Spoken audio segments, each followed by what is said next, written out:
This is Danko Jones, and you're listening to Cobras and Fire. Rock is not dead. I thought he would never let me down. Hi, it's Danko Jones calling. Danko Jones, thanks for calling us and doing this interview. Really appreciate it. Cool. Danko Jones is to rock as heavy petting is to teenagers. Vastly unheralded in the U.S., Danko is a synonym for rock and roll.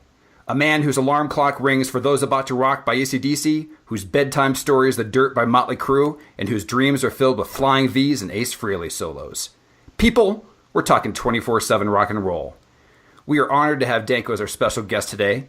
His new record, called Wildcat, comes out on March 3rd, and he is here to tell you all about it. How are you today, sir? Good, doing well. So your latest press release is spectacular. I mean, it just basically just talks all rock. The fact that you start off the album with 2 songs in rock in the title is a great start to the album. You want to kind of elaborate on the album? Oh, well, let's see. This is the 8th studio album. It's the first time we've actually done a record where all the markers were kept. I mean, we have the same producer as Fire Music. Yep. We have the same lineup, and we did it in the same studios. From album to album, if you count Born a Lion as our first studio album, and every single successive record, there was always one of those elements that changed, if not more or all. So from Born a Lion to We Sweat Blood, we changed producers and the studio. And then from We Sweat Blood to Sleep is the Enemy, we changed the studio. And then from Sleep is the Enemy to, I believe it was Never Too Loud, we changed the lineup, the producer, the studio, and on it goes. So Fire Music to Wildcat was the first time that nothing was changed. We finally just settled on a really good combination that allowed us to put out a really good album. Like Fire Music was pretty much across the board received very well, and Wildcat is doing so as well, I'm noticing. And a lot of it has to do with us keeping what worked the first time around. The lineup changes obviously were kind of, beyond our control to a certain degree. But yeah, producer changes. I mean, Eric was we've known Eric since 1999. So he, has come into his own as a kind of well-respected, well-renowned, very sought-after producer. So we watched our careers, run parallel, and it was time to work together for Fire Music. And he likes to work out of certain studios. And for us, it was fine. I mean, going into Vespa Music for Fire Music wasn't a new thing for us. We had done that with him back in 1999. So we knew, what that meant. And then going into Revolution Studios to do drums for Fire Music was great too. So we did the exact same thing we did for Wildcat. The only thing that changed was, we have new labels involved. But other than that, pretty much the band is on a really good track. Yeah, same drummer, same exact lineup, which and you can I can definitely tell the vibe is almost very similar, right, for both as far as the sound and everything. Yeah, well, I mean, of course, you always want to better what you did previous. Yes. But I'm a creature of habit. So when we figure out something that works, I always like to just continue that, whether it's my guitar sound live or in the studio or anything. I just play the same guitar I always do. But of course, Eric, felt he could, change a few things that were improvements from the last record to this. Very slight, something that I think a lot of people wouldn't be able to clue in on just cursory listens. So, but nothing that changed the equation. So we all just really just knowing that we would have Eric as producer in the studios that we were familiar with, we didn't worry too much and just worked on some songs that we thought were good. We've gotten a little better at, writing songs over the years, and we kind of know what kind of band we are now. There's just no pressure, and there's no pressure to follow up anything. Nothing went platinum. We don't have to live up to any certain, amount of success. We're just kind of putting out a record. So that allows for a certain amount of pressure to be taken off, and you can just have fun. And I think the result is just the songs on Wildcat and Fire Music to a certain degree, although it was a little angrier. Wildcat, we just wanted to have fun with these songs. No, absolutely. The first 5 out the gate, I love. Title track. It's been a great listen. I've probably spent it about 10 times with the advanced copy we received. So, yeah. Cool. And any of those, specifically have you already added to the set list or planning on like a top 3 or 2 to start? Yeah. I mean, as a band puts out, most bands don't get past the 3rd album, let alone their 8th. And then we've got 3 albums of just full compilations of B-sides and all that. So there's 11 full albums of original material. It gets hard to separate, sure, and decide what's going to make a set list every night. So there's a certain amount of, you have to please the audience with the songs they're most familiar with. You have to please yourself. You have to please the people who've, maybe seen you more than 3 or 4 times with deeper cuts. So there's all these groups of people you have to please with a set list. It gets harder and harder. But with this new album, I mean, right now we're playing 3 songs. We can play the whole record, but I don't think people would want that. So we're sticking right now with 4 songs. I'm sorry, 4 songs. And maybe we might throw in a 5th one or swap some out, as the tours or as the tour cycle goes on. Very cool. What are those 4, by the way? Well, obviously the single, My Little R&R. Right. Which is still rock. Then, that's still rock in the title. You can't trick me. Right. Yeah, right. Well, I mean, My Little R&R is a play on the Rolling Stones' Tattoo You, Little T&A. So just using, acronyms and letters. And so that's why we went with R&R. It wasn't to eschew like using the word rock yet again. I hear you. For a millionth time. I could have every song on the album have the word rock in it. I don't mind. People seem to be puzzled by that, but not me. So that's in the set. Going Out Tonight is a song that we've played on the last few kind of shows we've done. We haven't played a lot since we've been in the studio, and it's been 6 months. We've done a handful of shows, but in those shows, we've played Going Out Tonight, My Little R&R. Just last week, we did a couple of shows in Finland, and we threw in You Are My Woman in the set. Perfect. And we've been playing I Gotta Rock in rehearsals. So we've played Wildcat, and we've played Let's Start Dancing in rehearsals as well. So we could do those too, but we'll see. Very cool. Yeah, those are the ones I immediately thought would be perfect in the set list. And a little Thin Lizzy on You're My Woman, yeah? A little. It was more like a lot. I mean, when you come up with a riff like that, which was, sure, I think the first riff that anchored the song and we kept at it was, actually the verse and the chorus riffs kind of came in tandem. Once you have those kinds of riffs, you make a creative decision whether you should kind of mask it, like with the melody, or maybe the chorus would have a different kind of chorus, or, you don't want it to sound too Thin Lizzy, or you can take the other direction, which is a celebration of those riffs, and make it sound like Thin Lizzy, like reference the source, pay tribute to the source, and don't shy away from it. So that's what we did. I mean, we've been compared to Thin Lizzy since year 2 of our band. I don't know why. I don't think we've ever sounded like Thin Lizzy, but it doesn't mean we aren't huge fans. So when those riffs, showed themselves to us, we just said, let's finally show everybody how to do this. So Sure. That's what we did. No, absolutely. So, I know that you just announced either last night or this morning your European tour, which is going all the way till August, I believe. Is that accurate? Well, I mean, there's a European tour that was I just posted something. Right. Well, our webmaster just posted something on our Facebook page, and I kind of just copied and pasted what he posted on Instagram, which is just a reminder of the upcoming European tour. It starts mid-March and ends around it ends March 31st. So that's kind of the first leg of the European tour. We'll obviously do all the rest of the countries and the cities in Europe in the fall.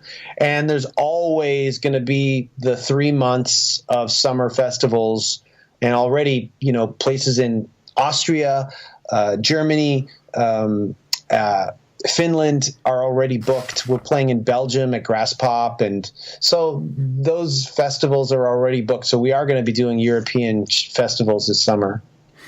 Yeah, and when I see that announcement, it's both a geography lesson for those in the U.S., but it's also, it's great to see that, but also, it's been a couple years since you've been back in the U.S., and I know you just recently did your recent podcast was kind of the state of just pure rock bands like Wildlife, Biters, things like that. What do you think about I guess my question is from being in Canada, what is the main challenge to doing another U.S. tour? Because it's been a little bit conversation. The challenge is money. Right. America is a very big country, and in order to tackle it properly, you need money, tour support, and that doesn't come easily these days due to the state of the music industry. We've done all kinds of tours in America for years. Actually, since year one of our band, we only wanted to tour America. We didn't want to tour Canada. But, money makes it hard for a band to tour. America is one country, but really I feel it's like 50 countries. Like each state is a country unto itself, and it's really hard for a band to keep going and going and going, and that's the biggest barrier, really. It has nothing else other than that. It just boils down to money. If we were able to do it, if everybody got behind it, then it would be great. But you can't tour on a kind of a B level where we are, or a C level. You can't tour America and expect to come out of it having your rent paid. You can't do that. If we could tour America constantly and tour, but that means like me living in my mom's basement, and it's really hard. It really boils down to that.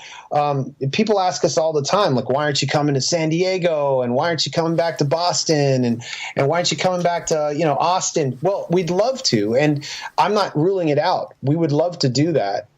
It's just we just have to make sure that it's a right tour. The last tour we did of America was the Uproar tour, and that was a touring festival type thing.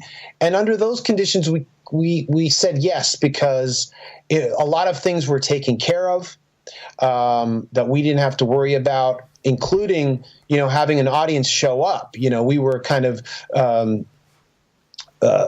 piggybacking off of other bands' audiences. And that's how we did it in Europe. We would play with bands, and their fans or their audience would see us, and then the next time we're around, they'd come to the gig, or we'd play these big festivals, and they wouldn't know who we are.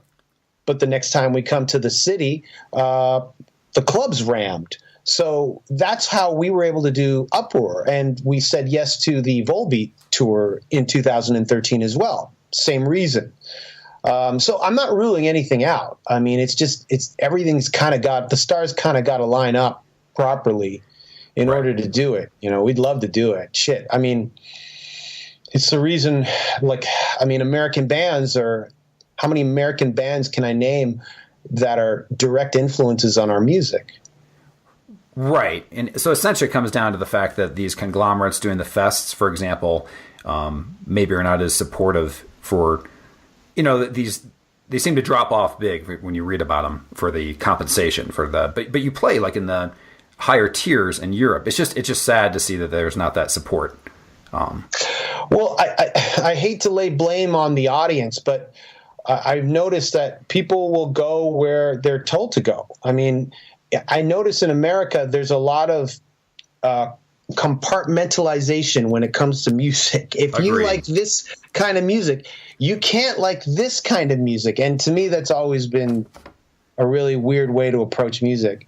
And when we finally started touring Europe, it was like a breath of fresh air. And I don't leave Canada out of that kind of mindset. Same goes for Canada. If you play this kind of music, you can't even like this kind of music. So it's more of a North American thing. But in Europe, not so much. I mean, of course, there is a little bit of that, but not so much. So it was really kind of refreshing to go over there and be embraced by people who like heavy metal, people who like even, other kinds of musics. But especially in North America, if you like heavy metal, you can't like rock and roll, and vice versa. Or actually, if it more just one way. I find like a lot of metalheads in North America, they won't deliberately like rock and roll. It's a weird thing. Whereas you meet the metal bands that all of them like, and they love. Everyone's blasting AC/DC on the tour bus. So man, I just wish people could think about music differently in North America. No, and that's the whole thing with Rise of Podcast too, and playing. Radio sucks. We have the like on Decibel Geek, we have a whole segment called Radio Sucks Radio, where we just play everything that obviously the radio's not playing. And like a Volbeat Danko Jones tour to our audience, that's a perfect tour where it's just pure fun from start to finish. And that kind of leads me to my next question, which was when I saw the Metallica, Avenged, and Volbeat were touring together, I was hoping, praying to see that you would be on that list too. just because I don't know if that sounds insane, but I was like, well, Volbeat, I believe Volbeat and Metallica are the same management. You obviously have that relationship with being on Black Rose, but my God, that would have been spectacular. I thought. No, well, I mean, listen, if we got the offer to do that tour, you better believe we're going to be I know. But so there was no obviously you have a friendship with Volbeat. There was no either. It sounds like there was never even a conversation on that. Oh God, no. I mean that kind of tour, there's about 10,000 bands who want to get on that tour. It's not just us. I just see like a Gojira. I'm like, okay, just a personal opinion. I'm like that, but that goes to your whole thing about compartmentalizing. Like there could have been a rock band starting it off, and like a big, you guys are so fun live. I saw in Rock on the Range in 2010 when you shared the stage with Steel Panther after you, and it's just, we didn't just share the stage. We shared a dressing room with them. So you saw the Wigs. Good. They're nice guys. I know, they're nice guys. Well, here's the thing: is we toured with Volbeat in 2013 in America, and only half the time were we received very well. That's another thing. That's a damn shame. I'm very surprised, and it's not just us. I've talked to a lot of bands who, when they're the opener in America, they're a lot of times they're booed or heckled, and it's puzzling because, well, they're on the tour because the headliner, the band you're there to see, wanted them on. So why don't you give them a chance? And maybe you'll like them too if you like their band. Seems like you guys have the similar taste in music. You like what they make and they like what they make, So not often was the case. There were times on the tour where, the audience gave us a chance and it was great.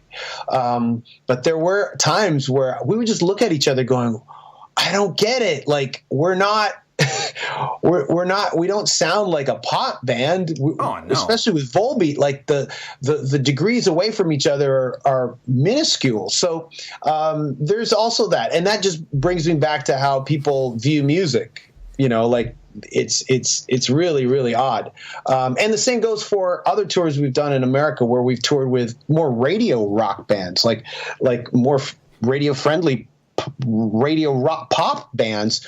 Same response. So, any other band, if they've never toured outside of North America, would go, maybe it's us. But then when we do, we don't get that. So I really wish more people would listen to music differently. No, I agree. And the industry doesn't even know how to handle it. I mean, the recent Grammys, the Metallica performance was a disaster. The fact that Megadeth walked out to Master of Puppets, that kind of stuff. I mean, I almost think that the Grammys should just drop the rock and metal categories because they have no idea how to handle it. I agree. And I really don't think metal bands or heavy music bands or anything should give these award ceremonies any mind. No, it's a joke. Disrespect. We in Canada have Canada just copies whatever America does. So if the Grammys have a heavy music category, well, it'll just be a year or two before, the Junos have one too. Right. And it's great that a lot of heavy music gets a little bit of a spotlight there. But I mean, it's only now this year, finally, is Devin Townsend nominated for a Juno, which to me, man, that should have happened years ago. I don't even want. It just gets me so mad. No, I hear you. And your recent podcast talking about the state of rock in general, I completely agree. Going back to Volbeat really quick, because Black Rose was definitely one of my favorite songs of last year. And just so you know, I'm not sure if this is just Spotify in America, but it says 11 million streams. It's the top 5 of Volbeat songs total. I don't know if you can see that. Oh, really? Yeah, I didn't know that. Yeah, like when you pull up Spotify, it's in the top 5 of all their Volbeat songs. So. Oh man, so maybe the next time we go on tour with Volbeat, they won't boo us. That's what I'm saying, especially if you get on stage with them. I mean, that's the thing. And by the way, just on the side thing, what was it like to record the first understandable vocal on the Volbeat album? Oh, well, I mean, first of all, I mean, Michael's great. He's phenomenal. This comes from a place of we're massive Volbeat fans too. Right. I mean, I think Michael is one of the man. There's so many shady characters in music, and Michael is a man of his word. Like he's just has my complete respect. And for him to ask me to sing on a Volbeat track was a huge honor. I was like blown away by that. And I basically said, like, I'll sing it until you're happy. Yeah. He gave me the song. We didn't write it together. He gave me the song completed with his vocals as guides. He told me where to sing. He told me pretty much how to sing it too, because I followed his guide, and then we sent it over. And, because we're doing this on 2 separate continents. Sure. It's hard, if you're not in the same room together. So he gave me some suggestions, and then we went back into the studio and I recut the vocals. I'm totally cool with that. Like when I'm in the studio laying vocals down and it's for your album, I'm going to do them till you're happy with them. So yeah, that's kind of how I did it. So there's no ego there for me. I'll just do it till he's happy. I'm glad it worked out for them, and I'm glad he liked what I did. That's all. Once I got the okay email from him going, "This sounds great," my job's done. I was happy as hell. So that's all that matters to me. Whether it's top 5 on Spotify, even though that's great, doesn't mean as much as Michael going, "That sounds amazing." So that's it. Of course, but definitely exposure. And the great thing about that song too is the fact that it's equally, to my ears, a Danko and a Volbeat song. It's just a perfect blend where sometimes with guest vocals, you're just kind of on there, but it just kind of seems as a flavor. Right. So right. It just sounds like someone was brought in so they can plaster their name on the album cover. Right. Exactly. But I actually genuinely loved the song when I heard it. It only took like a couple of listens, and I'm like, wow, I can knock this fucking song out of the park, man. I was really excited to sing it. So that was great. And then when I finally heard the whole album, when it was all done, I really enjoyed it. I can't put it in my top 10 because I have a quiet rule of not putting albums that I'm on my top 10. So it was automatically ruled out of my top 10, but I do enjoy listening to it from beginning to end. I think it's a pretty solid Volbeat album. Yeah, and also you were guesting a couple years ago on Marty Friedman's solo, the I Can't Relax, another good one. Yeah, the Inferno. I was actually on 3 tracks on that album. I sang another Lycanthrope with Alexi Leho from Children of Bodom on that album, and then there's another song that I sang that was part of the deluxe edition of that album. And talk about side projects too. And I know we're running out of time, but you want to talk about Iron Magazine real quick? Iron Magazine is a side project. I've never been in one before. It's with JC and I from our band. We teamed up with Jussi Lehdesalo and Tommy Leppänen from the Finnish avant rock psych band Circle to form Iron Magazine. And it came about from a few years back, maybe 4 years back, coming on 5 years. I was in Helsinki doing press, and I started to ask people about Circle. I'm like, well, I know about Circle, like, but who's behind this? Like, what is this? Like, who are these guys? And so they hipped me to Jussi. I got a contact, and it took about a year for us to start emailing back and forth to each other. And then we both realized that we have the same taste in music. We like the same kinds of music, and we get along really well. He's a really cool guy, really nice guy. And he had these songs kicking around from another project of his called Actor with Chris Black from Noctimistium, and he was in High Spirits and Dawnbringer. So Chris didn't sing on those tracks. So he said, could you sing on these? And I said, yeah. So I sent it to him, one at a time over a period of maybe about a month, when I'd figure out vocals, and then I tracked them for real. And there you go. It's a 4-song EP. I think we're going to start working on a full-length album soon. It's been received really well. So I'm happy about Iron Magazine too. It's just weird because it comes out a couple of weeks after our actual album. So promoting Iron Magazine with Wildcat is a first for me. I've never had to do that. And then Volbeat just released Black Rose as the third single. So it's three songs or albums or projects at the same time. And I've never been in a situation like that. So it's quite interesting. Yeah. But then it's funny because yesterday on Instagram, some dude left a message on our Instagram, and he's from Barrie, which is like an hour and a half away from where I live, basically saying, you're all washed up. Why don't you go work at Tim Hortons, which is like, the Dunkin' Donut. Yeah. And we couldn't help but laugh so loud at that. Cause it's like my biggest problem right now is like having to promo these three things at the same time. It's great. And of course it comes from the home front.